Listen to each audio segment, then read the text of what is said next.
Well, recently there was a third grade teacher, and she was teaching this class of third graders about world religions. They were studying all of these different kinds of world religions.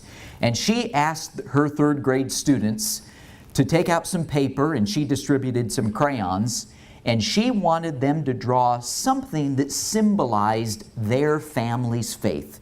What is something that would symbolize your family's faith? So those third graders went to work drawing.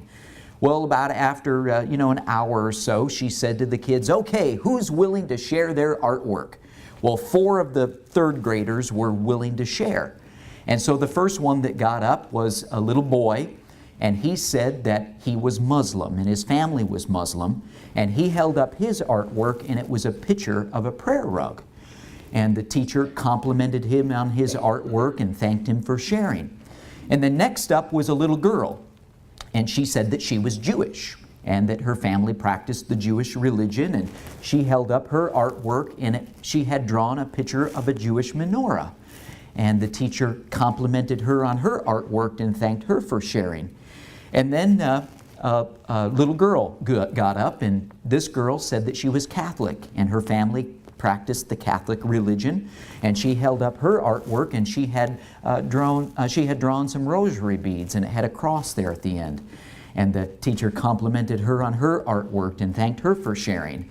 And then fourth was a little boy. He claimed that he was a Baptist, and his family practiced the Baptist religion. And he held up his artwork, and as the teacher looked at it, she was a little confused. She wasn't quite sure what he had drawn. And so she said, "Well, Johnny, what is that you've drawn? I mean, what is that symbolizes your religion?" And kind of matter-of-factly, that little third grader said, "Well, that's my mother's casserole dish." Well, we sure live in a different world, don't we? When I was growing up, my dad insisted, now listen to this, my dad insisted of all things that jelly belonged in the cupboard. Well, I insisted that jelly belonged in the refrigerator. So he would put it in the cupboard, I'd put it in the refrigerator. It was this game we played. He insisted that it belonged in the cupboard. I insisted that it belonged in the refrigerator. My mom insists that when you come to a yellow light, it means slow down. While I insist when you come to a yellow light, it means speed up. Some of you are right, some of you are wrong. My wife insists on calling shoes tennis shoes, while I insist on calling them sneakers. My father-in-law believes the only condiment that belongs on a hamburger is mustard, while I believe the only condiment that belongs on a hamburger is ketchup. And there are some of you, and I've heard this, some of you insist on calling carbonated beverages pop, while I insist on calling it soda. Get it right. Have you ever looked at somebody? I mean, honestly, have you ever just looked at somebody and scratched your head and thought, why can't you be normal, like me? Well, I really like, and I don't like a whole lot that she says, but I really like what Whoopi Goldberg had to say about being normal. And this is a good quote from her. She said, "Normal is nothing more than a setting on your dryer." That's pretty good. You know, because normal really doesn't apply to people very well, doesn't it? The truth is, we live in a different world, and we are all different. You know, back during the days of the New Testament, back during the first century, the Apostle Paul really understood this. I think that God really helped him to understand this and gave him a really good insight on this. In fact, God uses the Apostle Paul to give us an incredible illustration that I think is really important for all of us to understand, especially as a church family. So let's look at 1 Corinthians chapter 12. If you want to turn there, this is the illustration that God gave to the Apostle Paul to give to all of us in regard to this different world that we live in. All right? Let's look at this. 1 Corinthians chapter 12, and we're going to look at verses 14 through 21. All right, so let's pick it up there with verse 14. For the body is not one member, but many. If the foot shall say, because I am not the hand, I am not of the body, is it therefore not of the body? And if the ear shall say, because I am not the eye, I am not of the body, is it therefore not of the body? If the whole body were an eye, where were the hearing? If the whole were hearing, where were the smelling? But now hath God set the members, every one of them, in the body as it hath pleased him. And if they were all one member, where were the body? But now are they many members, yet but one body. And the eye cannot say unto the hand, I have no need of thee, nor again the head to the feet, I have no need of you. Now, this is a very important passage for us to understand. As I said, especially as a church family. Here we have God using the Apostle Paul, and he comes along and he says this: everybody is different, and God made them differently. In fact, it is necessary for us to function differently. We absolutely need different people with different gifts and different abilities and thinking differently in order to be able to function. Now, here's also what I think we see God using the Apostle Paul to say in all of this. You and I, we need to learn to celebrate the differences of others. We need to learn to celebrate our spouse's differences. We need to learn to celebrate our children's differences and our co-workers and our classmates. We need to learn to celebrate the differences of others, and here's why. You know what happens if we don't? If you and I don't learn to celebrate the differences of others, those differences can begin to divide us. And those differences can create many headaches. But if you and I can really come along and really get the concept here of what God is using Paul to tell us, if we can really begin to celebrate and appreciate the differences of others, what that does is it can add harmony to every one of your relationships. It's really key. It's essential. So what we are going to do over the next couple of weeks is we are going to look at the 8 patterns of thinking and acting that have been identified over the centuries. Now, I have not identified them. People much smarter than I have identified them. I've only fine-tuned them for all of us, okay? But 8 patterns of thinking and acting have been identified over the centuries. And every single person has one or more of one of these pairs of traits. And we're going to look at them over the next couple of weeks. And I think we have them for you printed on the sermon notes of the bulletin. And I think we're going to project them on the screen for you as well. But they have been divided into 4 basic pairs. Okay, these personal preferences. And here they are. It's E versus I, N versus S, T versus F, and J versus P. All right, those are the 4. Now, right now you look at them and it looks like alphabet soup. It doesn't mean anything. Well, Lord willing, by the end of next Sunday, this will all come together and it will mean something. And I hope it will mean something very important because this is essential. This is crucial for us to understand these personality traits. I think you're going to learn something about you, learn something about your spouse if you're married, learn something about your kids. And more importantly, I want you to see what God has in all of this for you and for all of us as a church family. Now, as we move through these personality traits, there's something up front that I need to say that is very important if we are going to understand this, and it's this. You may have a particular trait, and as we define these, you may say, hey, that's me. But you may be in a job, or you may be in some circumstance where you are forced to function differently. And that happens. I have certain traits that because of my job or other responsibilities, I am forced to operate differently. That is important to understand going into it, but know this. God has made you who you are. He has given you the traits that you have. And your greatest joy and your greatest fulfillment in life is trending with those traits, tracking with them rather than trending against them. All right? So that's just what I wanted to say up front about those traits. And now let's dissect them. Let's find out what these really are, and let's find out who you are. All right? Now, because some of you don't know who you are, but I already know, and this will be fun. All right? Is it okay for us to have some fun in this? We're going to have some fun. But I'm telling you what, if you've got a technological device and if you're using it for something other than the Scripture, that's going to bother me. So I'd ask you to stop that. Thank you very much. All right, let's move on. All right, we're going to take a look at the first pair of traits, and it's this: the E versus the I. The E versus the I. And now, here are the words that are commonly associated with E versus I. Extrovert versus introvert. How many of you have heard those terms before? The extrovert versus the introvert? Okay, now, throw everything you know about that out the window. Okay? Because most likely it's wrong. And here's why. Because you haven't heard it from me. No, not really. Okay, not really. Because society has kind of twisted these and tainted these things, all right? Now, some people, they see extrovert and introvert, and they say, oh, I know what that means. The extrovert is the person who doesn't mind being in public, who's very outgoing, while as the introvert is kind of a shy person. They kind of like to be behind the scenes.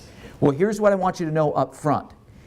Extrovert and introvert, the E versus the I, has nothing in the world to do with being seen or being shy. It's nothing to do with that at all. Here it is. This is number one. And jot this down, please, on the sermon notes in the bulletin. Here it is. Here it is. Number one. Jot this down. The source of emotional energy. The source of emotional energy. This is what the E and the I deal with. Now, what I've brought with me is something real high tech to illustrate this. Something really high tech. Isn't that impressive?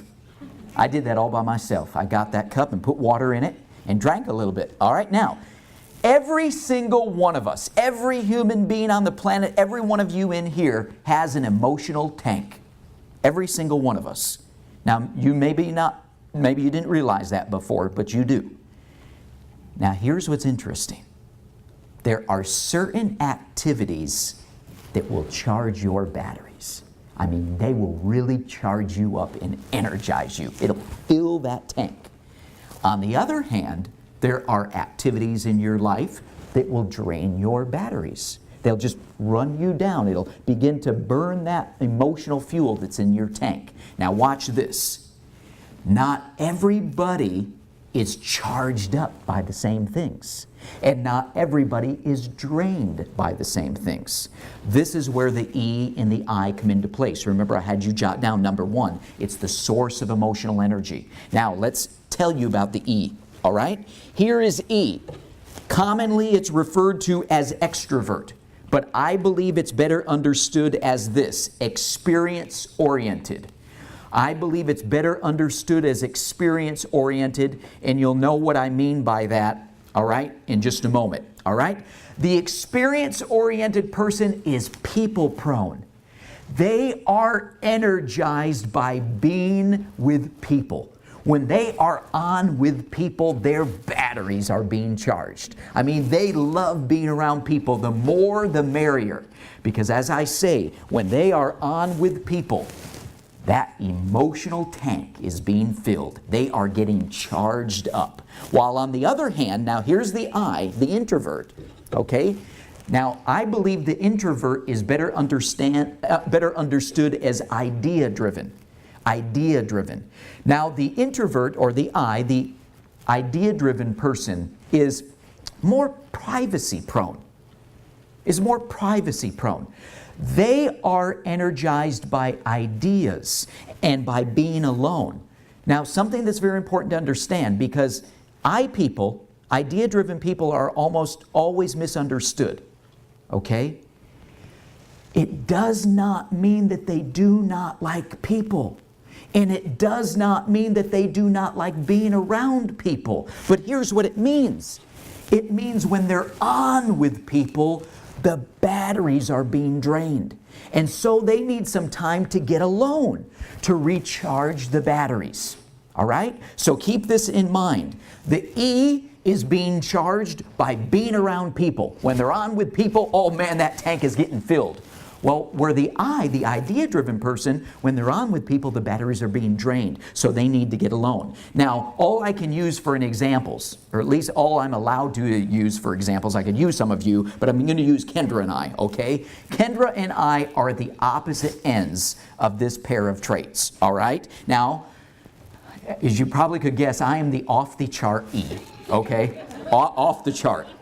If you have a party at your house, okay, and some of you need to do that soon, I am the guy that will stay there till 12 a.m. Hint, hint, hint, leave, right? Okay? And then afterward I say, hey, you want to find a Denny's? They're open all night. I mean, when I am on with people, the batteries are being charged. Now, as I said, Kendra is the opposite end of that spectrum. She is the I. Now, she goes to that same party, and by around 9 p.m., she is emotionally drained. It's not that she's a party pooper, she just pooped by the party. You see how that works? When she's on with people, the batteries are being drained. Now, before we understood this concept of, how you get charged up, what fills your emotional tank, whenever we would go on vacation or go somewhere, we would always have conflict. I mean, not wars, but just, why are you so weird? What's the deal here? You see, my idea of a vacation is this. You get to wherever it is that you're going, and you do everything that there is possibly to do, and you got to see it all. I mean, my thought process is we're never going to be here again. This is the last time probably in our whole lives, and so we got to get it all in. Go, go, go, go. Well, now, Kendra's idea of a vacation is you go to the hotel, you check in, you rest, you go to a local restaurant, you order something you really like, you go back and rest, then you go back to that same restaurant, you order something you wish you would have ordered the first time. Right? Now, I am the kind of guy where we're on vacation, and this has happened in the past, I'll meet total strangers and talk to them. Hey, how are you? Oh, you're staying at the same hotel. Want to have dinner with us? And she's thinking as the I, what? You don't even know who these people are. They could be axe murderers for all we know. We don't want to have dinner with them. But you see, that E person, they are being charged up by being with people. Whereas that I person, they need to get alone to recharge the batteries. Now, it does not mean that one is wrong, and it does not mean that one is right. It just means that this is how God has wired them. All right, now, let's get practical, and let's take a little poll. Okay? How many of you, now be honest, okay? How many of you think you're the E? You are energized by being with people. Okay, all right, look around, my fellow children. Oh, God bless you. Okay, all right. Now, how many of you think that you are the I? How many of you think, oh, you bunch of weirdos out there, I knew it. Look at them, full of them. Okay, now, watch this. And this gets even better. Watch this. How many of you are married to an opposite? Okay, how many of you are married to an opposite? Okay, you're not married, okay? Okay, or you have a special someone who's the opposite. Okay, all right. That is almost always the case. Okay? Now, how many of you are completely confused? There's usually one guy in the back. Okay, very good. Okay, now, let's move on to the second pair of traits. Okay, now keep that in mind because this is very important, the E and the S. But now we've got to look. We've got to move on for the sake of time, okay? The N versus the S. Now, what this has to do with, this is number 2, and there's a place you can jot this down. This is the scope of information gathering. This is the scope of information gathering. This is how you as an individual, this is how God has wired you in regard to gathering information. How you perceive your world and how you approach problems. All right, this is what these two pairs of traits here, what they deal with. Again, information gathering, how you perceive your world, how you approach problems. Okay, so let's look at the S first. We're going to look at the S first. Now, this is often referred to as sensing, but I think it's better understood as sensible. All right? There is one word that comes to mind that I believe best describes the S. The sensible person, and it's this word, concrete. They are concrete. In other words, let me explain. The sensible person, they gather information with their five senses. What they can see, taste, touch, smell, feel. Those are the things that make sense to them. And they are very concerned with facts and figures. They want to know exact, accurate facts. They want to know exact, accurate details. They are fact-driven and they are fact-oriented. Now, on the other hand, let's look at the N, okay? Now, this is often referred to as intuition, but I think it's better understood, and I like this word, innovator. I think it's better understood as innovator. And you can jot both down if you'd like, but I think innovator. Now, let me explain the innovator. The innovator is more abstract. Now, they use their five senses, of course, to gather information also. But watch this. The innovator also has what is commonly referred to as a sixth sense. A sixth sense. In other words, they can't really explain it, and they can't really define it, but there's some kind of sense that they have about situations or people or things that just seem to come to them. And this is also important. They're not really concerned with the details unless they affect the big picture. They are big picture people, and they are vision driven, and they often operate on a hunch. You will often hear innovators use lines like, "Just trust me. Just trust me. It's all going to work out. I can't explain it, but it's all going to work out." Now, in our family, and again, I can't use anybody else as an example, so I'm going to use Kendra and I, we are on the opposite ends of this trait as well, okay? Now, in our particular case, I am the innovator. Kendra is the sensible one in our bunch, okay? But over the years, I probably have driven Kendra nuts with using lines like, "Just trust me." Or, "It's all going to work out. I can't explain it, but I just know. I have a feeling about this. I have a good feeling about this." Okay? I'll give you one example. When we graduated from college back in 1996, nearly 20 years ago, when we graduated, I was offered a very lucrative position, and I turned it down. And Kendra at that time thought, well, she may still think, but she thought I was nuts, all right? Now, we were expecting Hannah at the time. She wasn't born yet. And so you can imagine what's going through a, expectant mother's mind. She says, "Well, what are we going to do?" And I said, "Well, I can't explain it, but I just feel like we need to be in California." She said, "California? Well, where are you going to get a job? Where are we going to live? How are we going to afford to live there?" You see, with that particular trait that she has, the sensible, the S, they want to know facts. They want to know figures. It's not wrong. That's just how God has wired them. Whereas the innovator, they are more abstract. They don't really care about the details. Again, they just operate on a hunch. Now, the innovator also has no problem moving from one job right on to the next, from one thing right to the next. If you are married to an innovator, you probably have 20 unfinished projects around your house. In the home that I grew up in, my childhood home, my dad was an innovator. I can tell you there was not a room in my childhood home that did not need something to be completed. In other words, a little piece of molding there, some wallpaper there, some paint there. He'd just be done with that. Now he's on to something else. He was an innovator. My dad was the kind of guy, he'd drive around with primer on his car for 5 years and tell everybody he was in the process of restoring his car.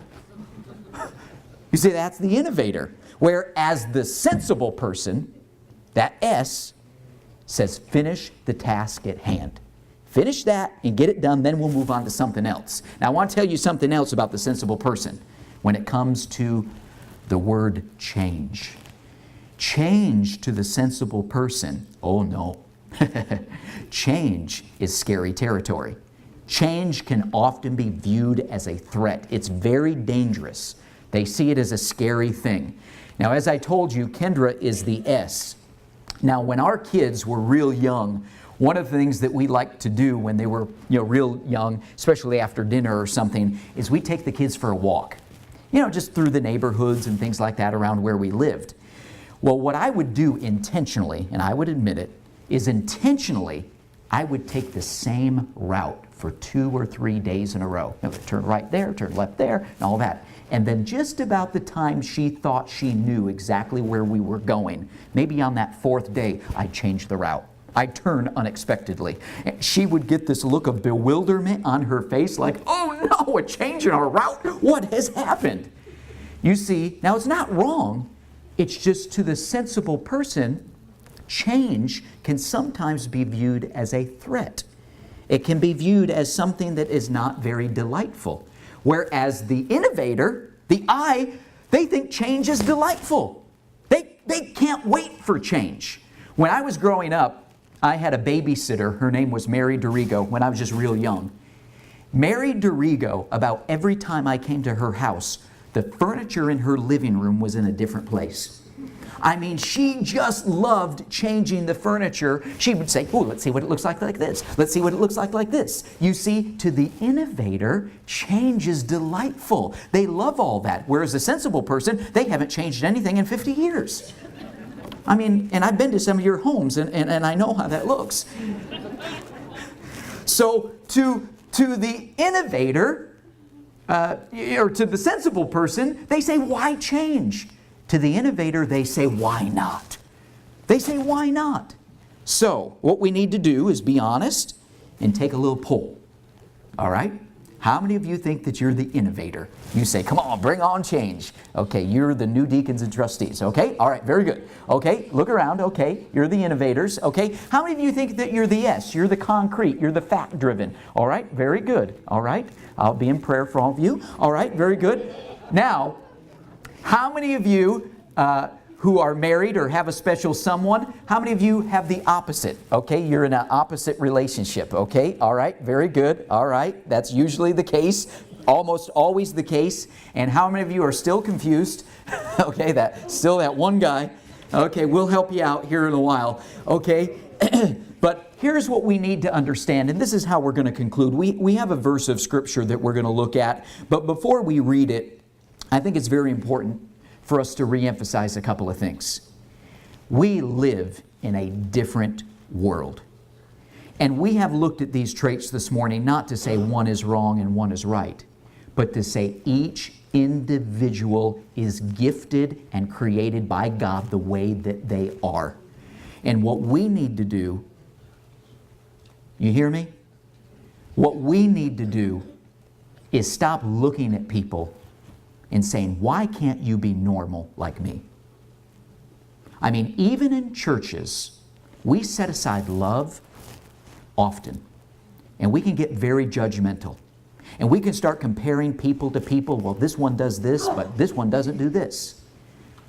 We need to understand that God has gifted people the way that they are and accept them for who they are.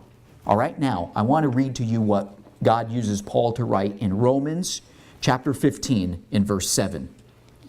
Romans chapter 15 and verse 7 tells us exactly, I think, what we need to do with one another.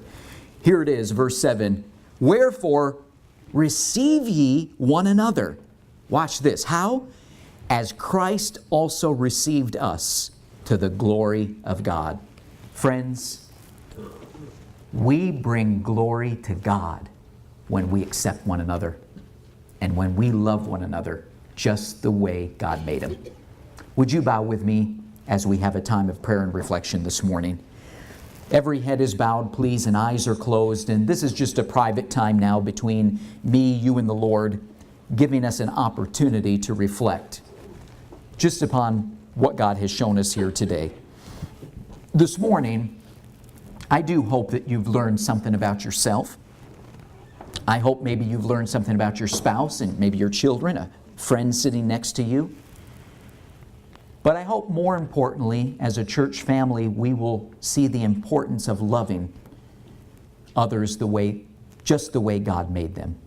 And stop trying to mold people into our image, but rather just be thankful for who God has blessed us with and love them the way God has loved us. And this morning, perhaps you're with us and maybe you fall into another category, and maybe that is you're not a Christian. You see, the Bible makes it very clear that God is not interested in religion. And He's not interested in ritual.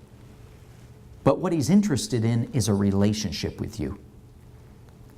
And the Bible tells us that God was so interested in a relationship that He sent His only Son to this planet over 2,000 years ago. He lived the perfect life, the life that qualified Him to become the payment for sins for all of mankind. All of my sin, all of yours, and the sins of all of humanity. And then He went to that cross. And on that cross, He paid for all of those sins. And now here is what God says to you, to me, to everyone. He says that if you will open your heart, and if you will be transparent and honest with me and confess your sin and accept what my Son did on that cross as your means of salvation, as payment for your sin, He says, here's what I'll do. He says, I will forgive you. I will fulfill you, and I will guarantee you a place in a wonderful place called heaven for all of eternity. And it's all riding on one thing. You've got to choose to accept my Son. You see, you can either accept Him or reject Him. There are no other options. What you do with Jesus Christ will determine your eternal destiny. This morning, if you're with us and you've never opened your heart to Christ before, I want to give you the opportunity to do that right now, because you never know if you'll ever have another chance. Why don't you just pray along with me to God, just silently in your heart to God, something like this. Dear God, thank you for loving me. I admit that I am a sinner, but I believe that Jesus is your Son. I believe that He died for me on that cross. Please come into my heart. Forgive me of the things that I've done, and I ask that you'll become my Lord and my Savior, and help me to be the person you want me to be. And I thank you. And every head is bowed, please. This is just a private time between me, you, and the Lord.